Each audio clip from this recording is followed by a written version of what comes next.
Bismillah, statement Al-Quran syifa sebagai obat. Apa itu syifa? Itu dulu. Ya, apa itu syifa? Saya ingin selalu bergerak dengan pemahaman yang jelas. Ada apa namanya? Ontologi, epistemologi, dan aksiologi. Kita arahkan ke dasarnya dulu, ontologinya. Quran surah ke-17 Al-Isra. Ya, di ayat yang ke-82. Ya, Allah memberikan statement tentang syifa di situ. Ya, paling kiri agak ke tengah sedikit. Wa nunazzilu minal Qur'ani ma huwa syifaa'un wa rahmatul lil mu'minin wa la yazidul zalimina illa khasara. Wa nunazzilu minal Qur'an, dan kami turunkan dari ayat-ayat Quran itu, minnya tab'id, menunjuk pada sebagian.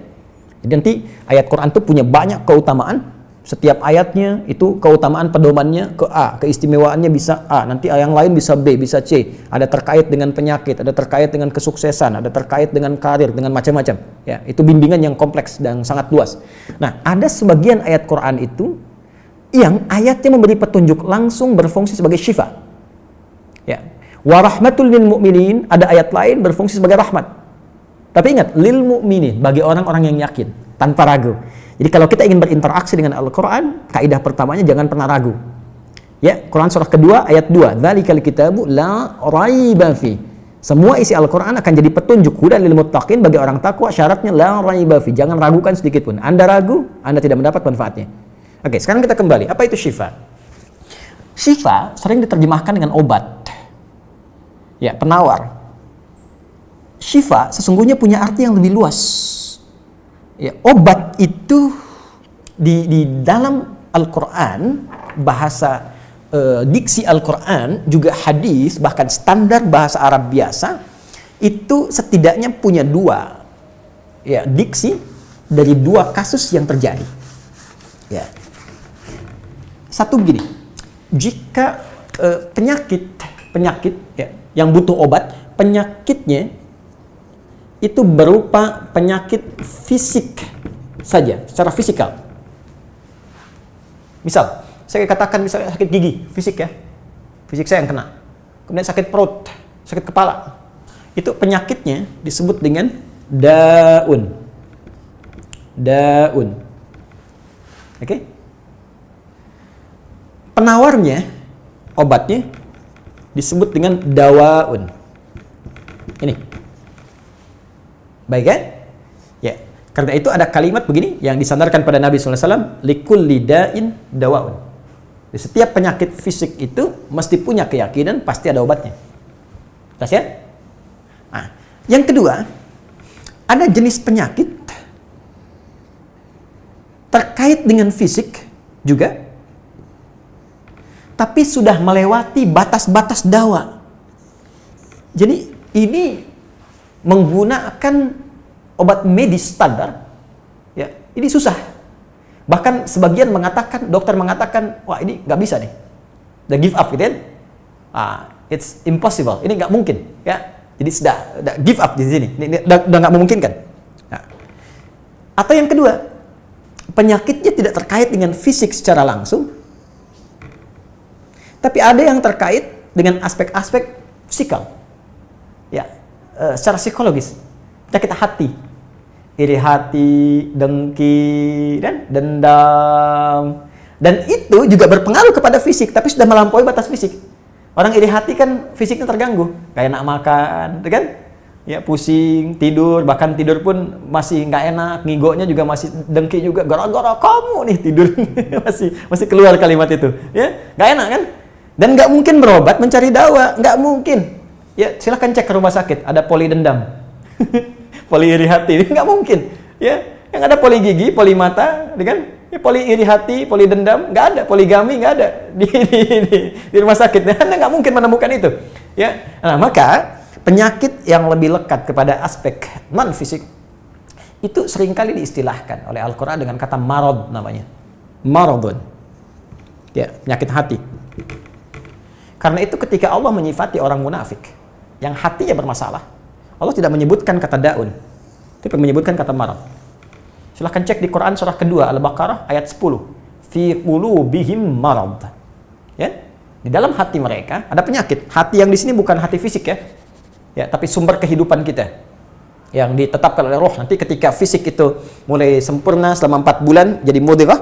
Jadi kan ada 3 tahapan seperti kita ketahui, ya. Dari mulai di Al-Arba'in, kalau kita baca Al-Arba'in, Al-Imam An-Nawawi, hadis nomor yang keempat, ya, Abdullah bin Mas'ud radhiyallahu ta'ala anhu, qala Rasulullah SAW, huwa as-sadiqul masduq, inna ahadakum yujma'u fi batni ummihi 40 yawman nutfah. 40 hari pertama, ya, itu baru berbentuk penyatuan, perpaduan antara spermatozoa dengan ovum, thumma yakunu alaihi 'alaqah. Kemudian mithla dzalika 'alaqah, 40 hari kedua berbentuk zigot yang telah menempel di dinding rahim. Tsumma yakunu mithla dzalika mudghah, 40 hari ketiga berbentuk mudghah, daging keratan. Bahkan sudah jadi bahasa sekarang ya di masa kan bahasan janin ya di kurikulum kedokteran saya lihat redaksinya sama, mudghah, ya. Nah, dalam fase ini kemudian ditiupkan roh, ya, wa yursalu alaihimul malak, alaihil malak, dan diutus malaikat, wa yu'maru bikatbi arba'in, dan diperintahkan menetapkan 4 hal. Nah, saat ditiupkan roh ini itu terjadi kemudian penyatuan antara fisik dengan roh. Itu ada di Quran surah ke-15, ya, ayat ke-28. Ya, wa idz qala rabbuka lil malaikati inni khaliqun basyaran min salsalin min hama'in masdun fa idza sawaituhu wa nafakhtu fihi min ruhi. Jadi roh masuk ke dalam jasad seseorang, ya, ke dalam fisik seseorang. Ketika sudah masuk, dia bisa bernafas, kan, ada kehidupan, unsur kehidupan. Karena itu nafas terambil dari bahasa Al-Qur'an. Jadi begitu kemudian sudah masuk roh ke dalam jiwa, menjadi nafas namanya, berubah dari roh jadi nafas. Ya, maka dia membawa 2 potensi. Ya, ada fujur, ada takwa. Di Quran surah 91 ayat 7 sampai 10. Wa nafsi wa ma sawwaha fa alhamaha fujuraha wa taqwaha. Jelas ya? Maka wa nafsi wa ma sawwaha, jika roh sudah masuk ke dalam jiwa jadi nafas, dan disitulah manusia bisa bernafas. Tapi jangan lupa, dia membawa 2 potensi. Ada potensi kebaikan, takwa, ada katalis kebaikan. Saya tidak mengatakan yang buruk. Itu katalisnya. Jadi lawannya langsung. Yaitu jujur, lawannya dusta. Ya, marah, lawannya sabar. Yang sabar itu takwa, jujur itu takwa. Yang marah, yang sombong, yang bohong, itu namanya fujur. Itu katalisnya. Jadi Allah menciptakan sifat marah bukan ingin membuat Anda pemarah, tapi ingin kemudian memacu supaya yang sabarnya muncul. Sebab kalau nggak ada marah, bagaimana bisa ada sabar? Itu cara membacanya. Nah, di sini terjadi pergolakan. Ya. Apa kaitannya dengan ini? Orang-orang yang tidak bisa mengendalikan sifat takwanya dan tidak menjadikan sifat fujurnya sebagai katalis, tapi diikuti menjadi dominan, maka jadi penyakit di hatinya. Itu yang disebutkan dengan marad namanya. Ya, itulah yang memunculkan penyakit riya, pamer, gitu kan? Sum'ah, ingin didengar orang, sombong turunannya, ya, kemudian dendam dan sebagainya. Ini marad. Marad ini dan penyakit yang sudah melewati batas fisik, kalaupun terkait dengan fisik, nggak ada obatnya dari dawa. Yang ada hanya syifa. Syifa. Maka jika ada orang tertentu yang terkena penyakit fisik yang sudah di luar batas dawa, yang medis misalnya udah nggak bisa nih, ini nggak mungkin, maka beralihlah dari dawa ke syifa. Ini yang pernah dilakukan oleh Nabi Ayyub alaihissalam. Ketika diuji dengan penyakit, Allah contohkan langsung supaya kita bisa meniru. Bukankah ayat ini turun ketika Nabi diuji dengan penyakit? Ya, supaya memohon kepada Allah. Jadi kan Nabi Ayub kan divonis dengan penyakit yang tidak pernah diderita oleh orang sebelum beliau, tidak akan dirasakan oleh orang setelahnya. Yang paling menarik apa yang dilakukan? Ketika semua mengatakan nggak mungkin, lalu turun kemudian gambaran dari Allah.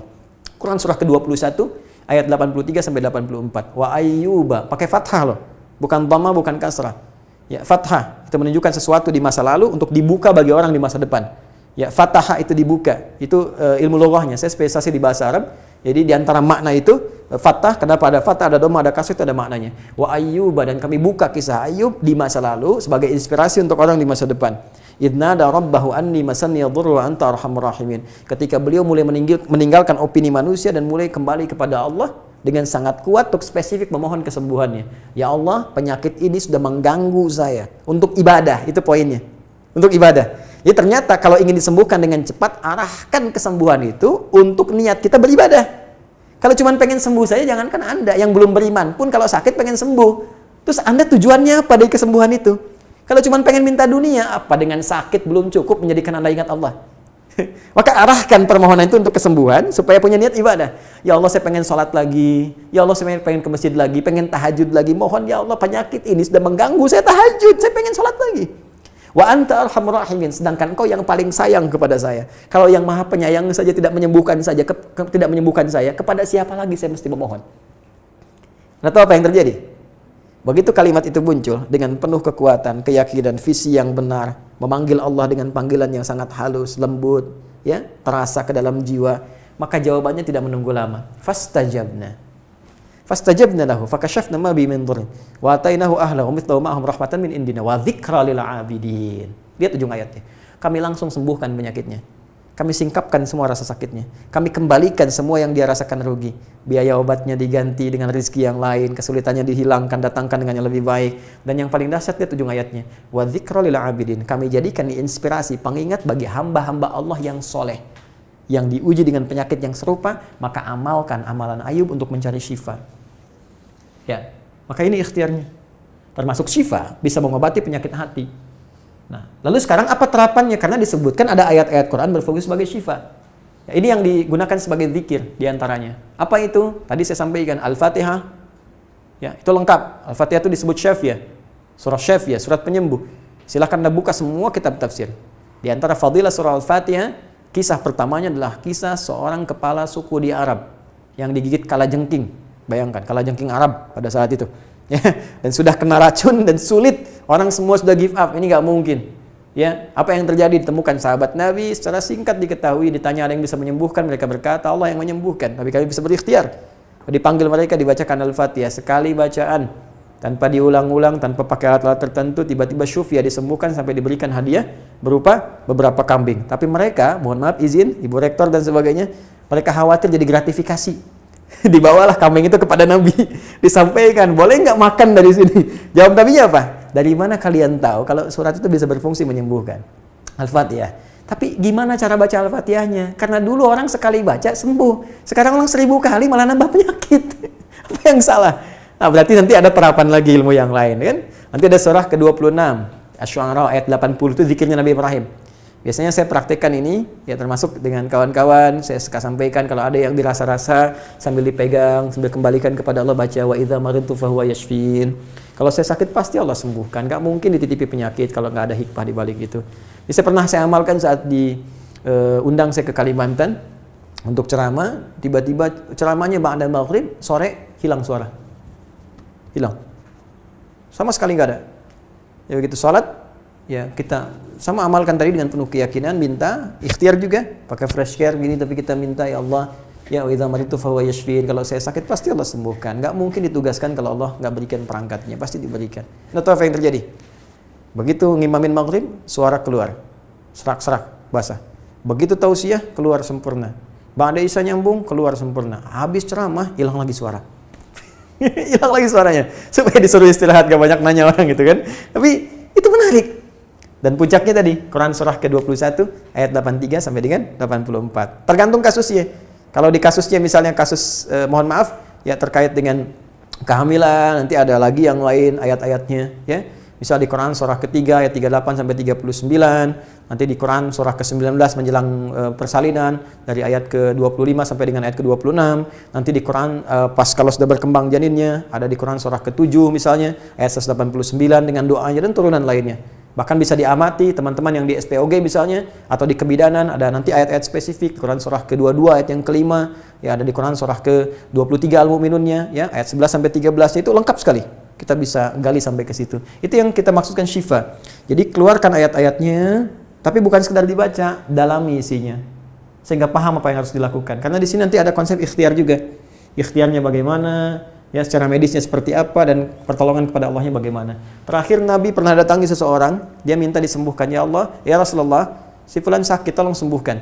Kata Nabi, idzhab ila tabib, pergi ke dokter. Kata orang ini, Anda kan Nabi, tinggal berdoa disembuhkan. Jawab Nabi sangat elegan. Pertanyaan orang ini bagus, Anda Nabi, berdoa dikabulkan, pasti. Tapi jawab Nabi sungguh elegan. Kata Nabi, kesembuhan itu dititipkan di tangan para dokter. Jadi Nabi ingin memberikan satu isyarat, Anda tetap ikhtiar. Karena tidak selamanya Nabi akan hidup. Ya, karena itu dokter-dokter mesti belajar. Saya mendambakan dokter-dokter yang bisa belajar dari Quran juga. Saya mengharapkan nanti ada dokter mata yang hafal, ya, misalnya ayat-ayat tentang doa, tentang mata, ya, riset tentang ayat-ayat mata, hadis-hadisnya apa, sehingga Anda bisa menerapkan resep-resep yang indah. Ya, waduh, kenapa nih dok, mata saya nih nggak bisa dikontrol nih, sakit. Kenapa? Saya kalau ngelihat tetangga beli kulkas sakit, kan nggak bisa dikasih obat tuh ya. Anda bisa kasih resep Quran surat sekian, ayat sekian, sekian. Nah, itu yang banyak kejadian sekarang. Ya, orang matanya sehat tapi tidak bisa membedakan mana milik dia, mana milik orang lain. Demikian juga dengan yang lainnya. Itulah syifa. Wallahu ta'ala a'lam.